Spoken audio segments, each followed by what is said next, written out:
High, তোমরা তো অনেকেই জেনে গেছো আমি কোথায় গেছিলাম। তো বাড়ি থেকে বেরানোর সময় ঝিরিঝিরি পড়ছিল কিন্তু বৃষ্টি, আর তখন কিন্তু অনেকটাই রাত ছিল, পুরো রাস্তাঘাটই ফাঁকা ছিল। আমাদের যেহেতু 4:30টায় ট্রেন ছিল, একটু আগেই বেরিয়েছিলাম, তখন বাজে 3:40 মতন, পুরো রাত। আর দেখো এখানে কিন্তু টোটোটা ফাইনালি আমরা একটা পেয়েছি, চলে এসেছি স্টেশনে। এবার যে ট্রেনটা দেখছো এই ট্রেনটা করেই কিন্তু আমরা যাব কলকাতা।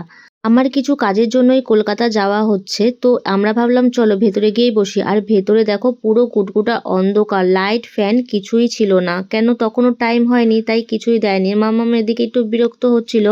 এর মাঝরাতে উঠিয়ে ঘুম থেকে নিয়ে এসেছি, কিন্তু কিছু করার নেই, উঠতে তো হতোই। যাই হোক, তারপরে ফাইনালি আমরা এই অন্ধকারের মধ্যে ফ্ল্যাশ লাইট জ্বালিয়ে বসেছিলাম। তারপরে ট্রেন ছাড়ার 2 মিনিট আগে আগে পুরো দেখো লাইট ফ্যান দিয়েছে, আর এখানে পুরো ফাঁকা, মানে ট্রেনটার মধ্যে বগিটাতে পুরো 2-3 জন ছাড়া আর কেউই ছিলাম না। তো এদিকে ঘুমিয়ে গেছিল। তারপরে আমরা চলে এসেছি শিয়ালদা স্টেশনে। শিয়ালদা স্টেশন থেকে আমরা এখন যাব যেই কাজের জন্য আমি এসেছি সেইখানেই। এখানে আমরা ওলা বুক করে নিয়েছি। আর কলকাতাও কিন্তু খুবই বৃষ্টি হচ্ছিল কদিন ধরে, বলতে গেলে কিন্তু সারা রাত জাগাই ছিলাম। আর মুখ চোখের অবস্থা তো একদমই খারাপ। তো দেখা হচ্ছে তোমাদের সাথে নেক্সট ভিডিও নিয়ে। থ্যাঙ্কস ফর ওয়াচিং, ভালো থেকো অ্যান্ড সুস্থ থেকো, টাটা।